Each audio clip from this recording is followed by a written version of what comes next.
Bharat news 24 में आपका स्वागत है। जुड़े रहिए हमारे साथ। चलो बढ़ते हैं खबर की ओर। पूर्व deputy CM Sachin Pilot media से हुआ मुखातिब।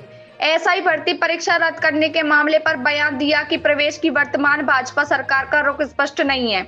जब लंबे समय से यह विवाद चल रहा था, कभी कहते हैं कमेटी बना दी, समिति बना दी। उन्होंने भाजपा सरकार पर आरोप लगाते हुए कहा कि उन्होंने इस ओर कोई ठोस कदम नहीं उठाया है। साथ ही कहा कि अब तक सरकार को यह भी नहीं मालूम कि करना क्या है। सरकार बोलती कुछ है और कोर्ट में हलफनामा कुछ और देती है। यह पूरा कंफ्यूजन सरकार द्वारा ही उत्पन्न किया गया है, जिसका खामियाजा उन लोगों को भुगतना पड़ रहा है जो परीक्षा में सफल रहे, असफल रहे, जिसकी नौकरी लगी। अब जो कोर्ट जो आदेश आया है उसमें भी कंफ्यूजन है। सचिन पायलट ने प्रदेश की सरकार को सलाह देते हुए कहा कि उन्हें परंतु प्रभाव से निर्णय लेकर मामले को स्पष्ट करना चाहिए। उन्होंने कहा कि मैंने पूर्व में भी बारंबार कहा है, आज भी दोहरा रहा हूं कि यह समस्या मात्र एक परीक्षा की नहीं है, अपितु इस पूरे इकोसिस्टम आरपीएससी के माध्यम से शुरू हुआ है। और आरपीएससी वो गंगोत्री है जहां से परीक्षाएं व इंटरव्यूज होते हैं और नौकरियां लगती हैं। जैसा कि कोर्ट ने कहा, वहां पर खुलेआम भ्रष्टाचार हो रहा है, तो उन सदस्यों की नियुक्ति और कार्य प्रणाली पर संदेह होता है। ऐसा है, ये जो सरकार है, ये सरकारी कंफ्यूज है। इस सरकार को मालूम ही नहीं है कि क्या कदम कब उठाना है। इतने लंबे समय से ये जो कंट्रोवर्सी चल रही थी, इसका समाधान ढूंढने के लिए सरकार ने कोई कोशिश नहीं करी। कमेटी बना दी, समिति बना दी, समिति की रिपोर्ट आ गई, मंत्री कुछ बोलते हैं, ब्यूरोक्रेट्स कुछ बोलते हैं, सरकार बोलती कुछ है और कोर्ट में हलफनामा कुछ और देती है। तो कन्फ्यूजन जो है सरकार ने पैदा किया हुआ है। और इसका नुकसान किसको हो रहा है? उन सब लोगों को हो रहा है जिन्होंने परीक्षा दी, जो असफल रहे, सफल भी रहे, नौकरी पर लग गए। अब कोर्ट का जो आदेश आया है उसमें भी कन्फ्यूजन है। सरकार को तुरंत प्रभाव से इस पर अपना निर्णय स्पष्ट करना चाहिए। और मैंने पहले भी कहा और आज फिर कह रहा हूँ कि जितनी भी समस्याएं हैं, सिर्फ एक परीक्षा एक भर्ती की नहीं है। ये जो पूरा इकोसिस्टम है, ये आरपीएससी के माध्यम से चालू हुआ। और आरपीएससी वो गंगोत्री है जहाँ से परीक्षाएं होती हैं, इंटरव्यूज होते हैं, नौकरी लगती है। अगर वहाँ पर, जैसा कोर्ट ने कहा और लिखित में आदेश दिया है कि वहाँ पर अगर सरेआम भ्रष्टाचार हो रहा है और लोग जेलों में जा रहे हैं, तो उन मेंबर्स की नियुक्ति, उनकी कार्यप्रणाली, उस सब पर संदेह होता है। और जनता के मन में अगर अविश्वास पैदा होगा, इससे बड़ा हमारे लिए खतरा कोई नहीं हो सकता। नौजवान लोगों को अगर व्यवस्था के ऊपर, भविष्य के ऊपर सवाल उनके जहन में उठेंगे, तो ये अच्छा संकेत नहीं है।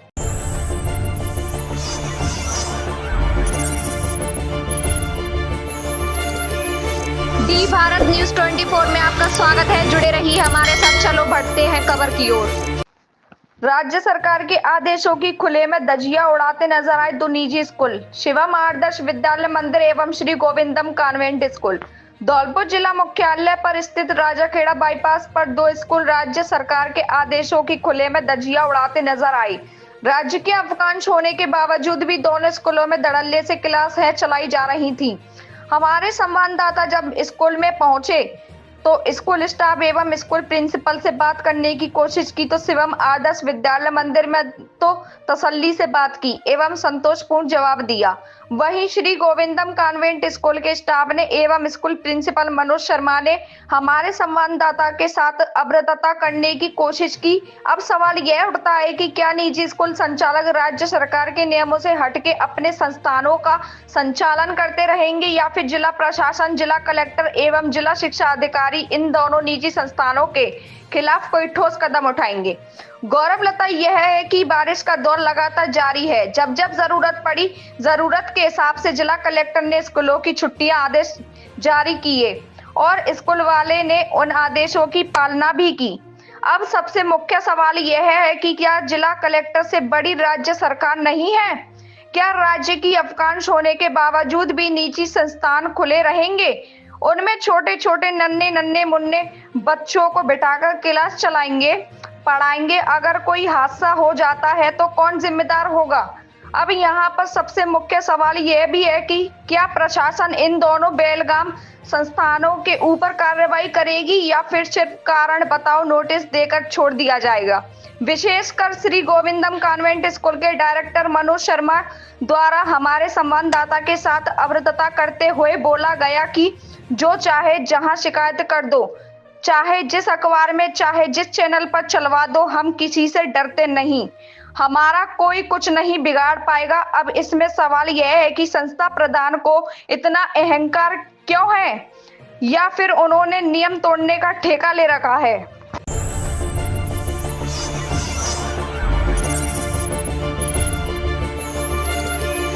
डी भारत न्यूज 24 में आपका स्वागत है। जुड़े रहिए हमारे साथ। चलो बढ़ते हैं खबर की ओर। धौलपुर जिले के सरमथुरा उपखंड के प्रसिद्ध बाबा महाकालेश्वर मेला इन दिनों अपने परवान पर है। उपखंड स्तर ही नहीं, जिला स्तर पर भी इसकी अलग पहचान है, जिसको देखते हुए नगर पालिका प्रशासन ने भी मेले में आने वाले लोगों के मनोरंजन का खास ख्याल रखा है। नगर पालिका के अधिशासी अधिकारी दीपक गोयल ने बताया कि मेले में आने वाले लोगों के मनोरंजन को देखते हुए नगर पालिका प्रशासन की ओर से विभिन्न ख्याति प्राप्त कलाकारों को मेले में बुलाया गया है, जो अपनी प्रस्तुतियों से दर्शकों के मन को मोहेंगे। आगे भी हर रोज नए नए कार्यक्रम आयोजित होंगे। इसी कड़ी में आज रात्रि को सांस्कृतिक कार्यक्रम आयोजित किए गए, जिसमें समृद्धि इवेंट के कलाकारों के द्वारा दर्शकों को हास्य कॉमेडी सुनाकर खूब वाहवाही लूटी। वहीं प्रमुख कलाकार अशोक चुटिया एवं श्रुतिक चौथा सहित अमर सिंह उर्फ अमरू मामा ने भी शानदार कॉमेडी कर दर्शकों को लोटपोट कर दिया। साथ ही मेले में उमड़ी भारी भीड़ को नियंत्रित करने के लिए बड़ी संख्या में पुलिस बल के जवान तैनात किए गए। हास्य कलाकार अशोक कुमार उर्फ चुटिया ने बताया कि बॉलीवुड और हॉलीवुड में अधिकांश फुहड़ता एवं अश्लीलता का प्रदर्शन किया जा रहा है, जो हमारी संस्कृति के साथ खिलवाड़ है। इसलिए मैंने खुद हास्य को चुना, जिससे हमारी संस्कृति जिंदा रहे। इस दौरान उपखंड अधिकारी अमन चौधरी, तहसीलदार महेश सिंह चौहान, नगर पालिका का अधिशासी अधिकारी दीपक गोयल, वृत्ताधिकारी नरेंद्र कुमार मीणा, थाना प्रभारी कृपाल सिंह सहित अन्य प्रशासनिक अधिकारियों सहित बड़ी संख्या में लोग मौजूद रहे।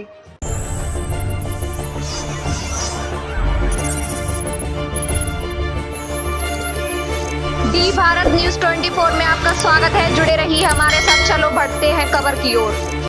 धौलपुर जिले के बसेड़ी थाना क्षेत्र के हरजूपुरा गांव में देर शाम एक घटना में गांव के अटल सेवा केंद्र के पीछे स्थित पोखर में एक 14 वर्षीय बालक लवकुश कोहली की डूबने से मौत हुई है।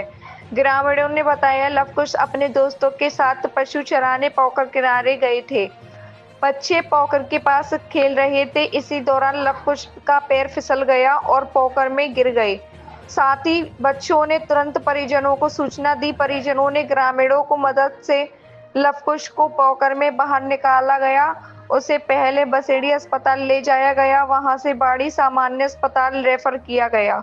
बाड़ी अस्पताल में पीएमओ डॉक्टर हरिकिशन मंगल और डॉक्टर कल्पना गोयल ने सीपीआर देकर बच्चे को बचाने की प्रयास किया, लेकिन लवकुश को बचाया नहीं जा सका।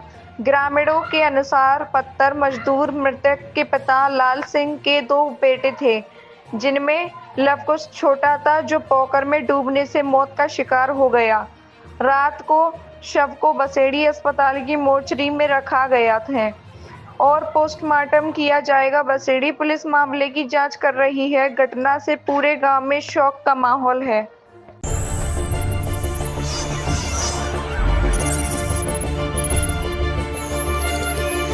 डी भारत न्यूज 24 में आपका स्वागत है। जुड़े रहिए हमारे साथ। चलो बढ़ते हैं खबर की ओर। बाइक के सामने नीलगाय आने से अनियंत्रित होकर गिरा, बाइक सवार हुआ घायल। डिंडवाना उपखंड क्षेत्र की नजदीकी ग्राम सुक्का के पास में एक बाइक सवार बाइक से अनियंत्रित होकर नीचे गिर गया एवं गंभीर रूप से घायल हो गया। घायल को स्थानीय लोगों ने अपने निजी वाहन से अस्पताल पहुंचाया, जहां पर चिकित्सकों ने उसका उपचार जारी किया। जानकारी अनुसार बाइक सवार अरमान सुक्का की तरफ जा रहा था। इसकी दौरान बाइक के सामने अचानक नीलगाय आ गई। नीलगाय आ जाने की वजह से बाइक सवार अनियंत्रित हो गया एवं बाइक से नीचे गिरकर घायल हो गया। घायल को वहां से गुजर रहे लोगों ने देखा तो तुरंत अपने निजी वाहन से शहर के राजकीय भांगड़ जिला अस्पताल पहुंचाया, जहां पर चिकित्सकों ने घायल का प्राथमिक उपचार जारी किया।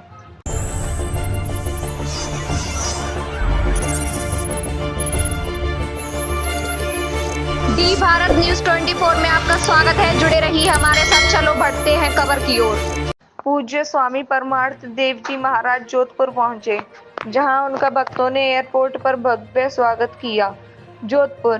पूज्य स्वामी परमार्थ देव जी महाराज जोधपुर पहुंचे, जहां उनका भक्तों ने एयरपोर्ट पर भव्य स्वागत किया। वह पतंजलि योगपीठ के मुख्य केंद्रीय प्रभारी और स्वामी बाबा रामदेव के प्रमुख शिष्य हैं। उनके जोधपुर दौरे के दौरान योग चिकित्सा एवं ध्यान शिविर का आयोजन किया गया, जिसमें वह शाम को शिरकत करेंगे।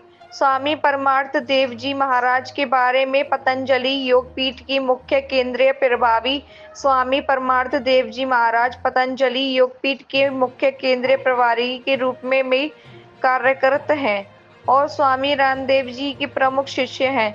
योग और ध्यान के प्रचार वह योग और ध्यान के प्रचार हैं और विभिन्न कार्यक्रमों के माध्यम से लोगों को स्वास्थ्य और आध्यात्मिक जीवन के प्रति जागरूक करते हैं।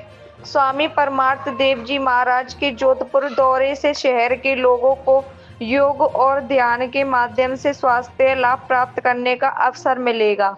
उनके कार्यक्रम में शामिल होकर लोग स्वास्थ्य और आध्यात्मिक जीवन के प्रति जागरूक हो सकते हैं। संसार में इस बात का दुख है कि शरीर का यदि रोग है तो उसके लिए बहुत सारे दवाएं हैं, औषधियां हैं, वैक्सीन है, इंजेक्शन है, गोली है, कितने कितने प्रकार के उपाय किए जाते हैं। लेकिन मन अगर खराब हो गया तो मन को ठीक करने का कोई उपाय है ही नहीं है। इसलिए आज छोटे छोटे बच्चों से लेकर के बड़ों तक का और घर परिवार संसार बिजनेस व्यापार में बहुत जो आपाधापी है, भाग दौड़ है और उसमें हर व्यक्ति मतलब 90 से 95% लोग मानसिक रोग से ग्रस्त हैं। मेंटल फिजिकल फिटनेस केवल योग से आएगी। छोटे छोटे बच्चों को SLE, MS, autoimmune disease, autism जैसी समस्याएं हो रही हैं और उसका उपाय क्या है हमारे ऋषि मुनियों ने।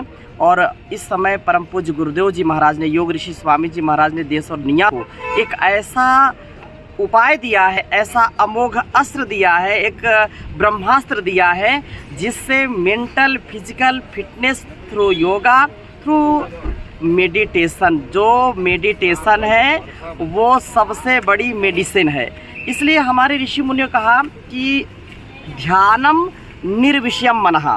अगर मन को विषय रहित बनाना है, मन को यदि स्वस्थ रखना है तो योग और ध्यान ही है। इससे बढ़कर के कोई समस्या का समाधान नहीं है। इसलिए करो योग, रहो निरोग।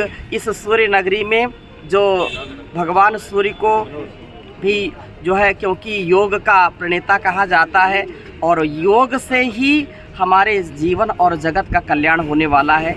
और आज और कल योग का कार्यक्रम होगा। हमारे पूरे यहाँ की राज्य की टीम, जिला की टीम और हमारे स्वामी जी महाराज यहाँ इस अनुष्ठान में एकात्म है। भारत स्वाभिमान पतंजलि योग समिति, महिला पतंजलि योग समिति, युवा भारत किसान सेवा समिति, ये पूरा जो परम पूज्य गुरुदेव जी महाराज ने किया है, तो जन जन तक योग पहुँचे, ढाणी ढाणी तक योग पहुँचे, जिससे घर परिवार में सुसंस्कार आए, स्वस्थ जीवन, समृद्ध जीवन, आत्मनिर्भर और स्वावलंबी बनने का एक सबसे बड़ा उपाय है। करो योग, रहो निरोग।